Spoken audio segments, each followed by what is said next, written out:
Welcome to the shop. Got the FMS PC-21 Pilatus. This is a 1.1 meter wingspan 4S powerhouse. Flaps, retracts, aerobatic capabilities, all the cool stuff wrapped up into a nice little package. Plane flies great. I'll go into a lot more details later in the video. But for now, what I'm going to do is go over the parts, go over the assembly, which is simple, my setup, and then fly the heck out of it, come back here to the shop, and I'll talk a little bit more, summarize the pros and cons, who's this for. If you like these videos, hit that like button. Helps me out more than you know. And if you want one of these, go down in the description below, and there's a link.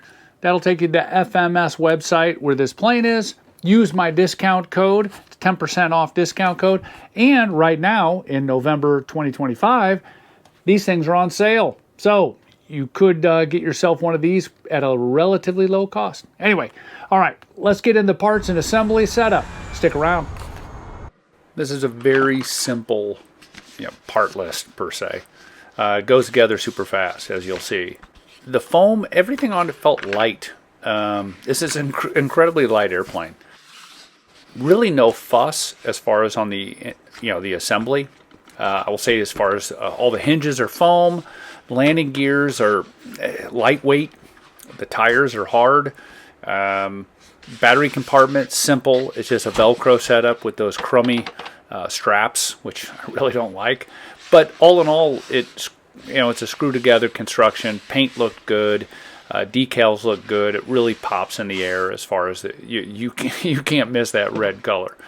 The prop on it, I'm sure there's more efficient props out there. But it looks cool. Sounds nice. Liked it. Small amount of screws and some pieces and parts to finish it off. But otherwise, it's a pretty simple process. The horizontal stabilizer just slides in place with that carbon fiber spar, and then you have a couple self-tapping screws. The problem was, every time I tried to put in the self-tapping screw, and I probably wasn't trying to install them perfectly straight, they wouldn't go in properly. So I decided I needed to pre-thread the plastic chunk I was going into. So took them out, and then screwed in the self-tapping screw where there's kind of a hard plastic that you're going to thread into. Took those out, and then everything went together just fine. Attaching the wings, pretty simple. You're going to have a big bundle of wires there. I snipped that, kind of clean it up a bit, and then you're basically going to thread all of those through the bottom of the fuselage. Make sure you're not crimping or have any loose wires in the way. And then 4 screws to attach the wing, and that's it. All right, now basically it's attaching all the control rods and clevises, making sure prior to that all the servos have been neutralized and the flap is going in the right direction. Otherwise, you might have some issues. Once that's done, test, make sure everything's going good, and we're about ready to do the setup. As you know, I can't have wires all over the place, so we got to clean some things up. A lot of zip ties and actually some foam, white, just simple foam shoved in the compartment where all those wires were. A little more zip tie creativity, and we're done. My control surfaces, basically the high rates on the book, worked well for me. Not a problem. At the end here on setup, I'll show you what all my setups were from the rates as well as center of gravity, battery, and so on and so forth. Okay, let's install the prop. Basically, you got your spinner backplate, prop, nut, and the spinner that just screws on. Easy as can be. Okay, here we go. All right, for this fun flight, performance flight, whatever you want to call it. Just me having some fun with it. I got it tuned up pretty nice. I like it. I'll show the aerobatic capability, the slow flight capability, do some landings, things like that. Pretty much what I normally do.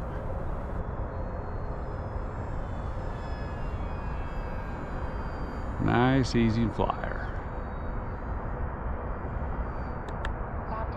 Do a nice slow flyby right here. Slow flight capabilities on this are outstanding. I did many stall tests to try to really get it to drop. It does a little bit, but it's a lightweight plane, so the stall characteristics on it are very benign. Great slow flyer.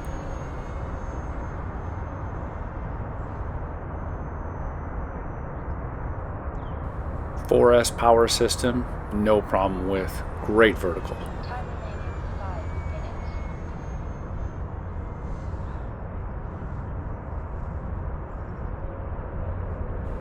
minutes. It's a very good, just precision flyer. I don't want to say it's a pattern plane, but it kind of has that characteristic of a pattern plane. It would do anything I had, as for basic aerobatic stuff, exceptionally well.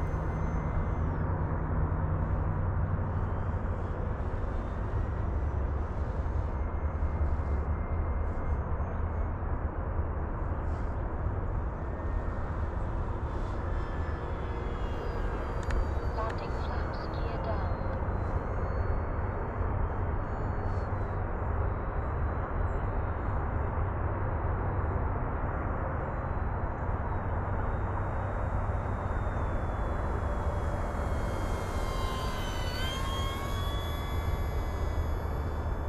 Time remaining 4 minutes. Flaps up, gear up. High rates.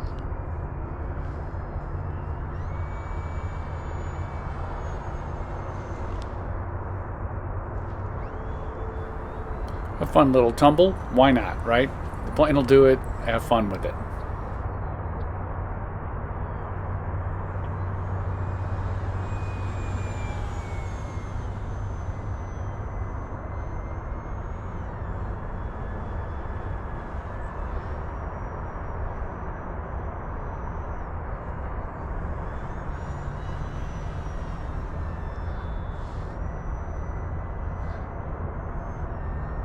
Outside loops with no fuss, no fear. It's point it where you want it to go in whatever aspect you want it to, and it pretty much does it. It's a great little flyer.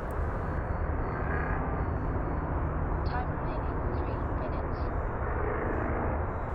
All right, going to bring it in for a landing, and then we will head back to the shop, and I'll kind of summarize, talk about the pros and cons of this plane and who's it for.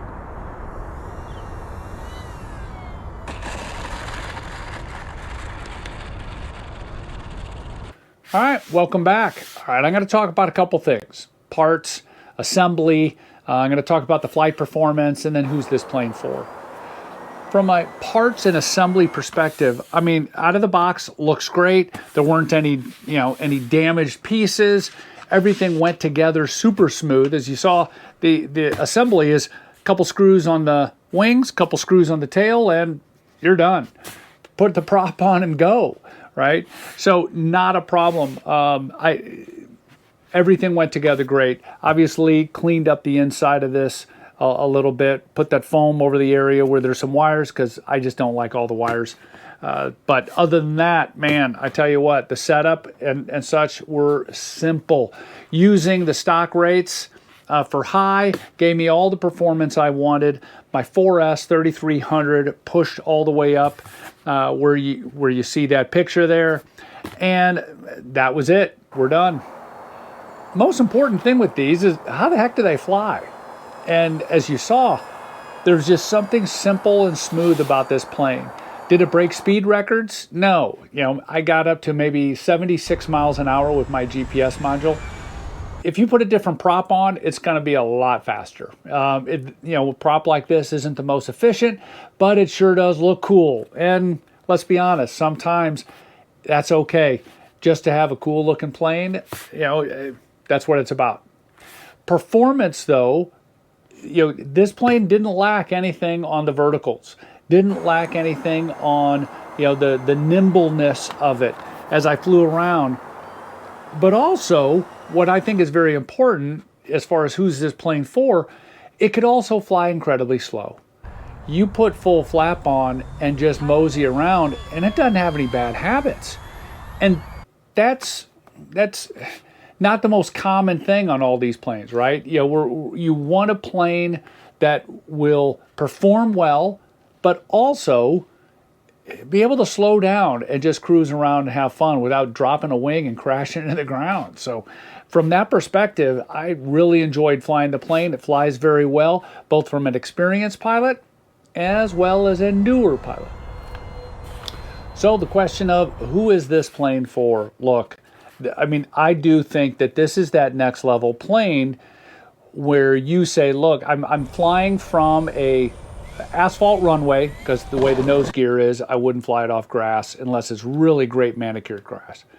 But, you know, if somebody is looking for that next level plane, they're flying their trainer, they're flying the heck out of it, having a great time, and they want that next level plane of retracts and flaps, this is a fantastic option for you.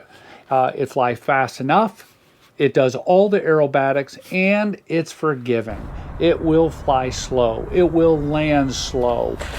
It is just an all-purpose, really well-made, well-designed airplane. Super light, great wing load. Highly recommend it for that, you know, for that application of a newer pilot that wants their first retract flap plane. I think this is a really good option. So, if you're so inclined to get one of these, check out the description below. There's a link there for this plane and a 10% discount code. If you like these videos, hit that like button. Really appreciate all the support and watching. Have a great day.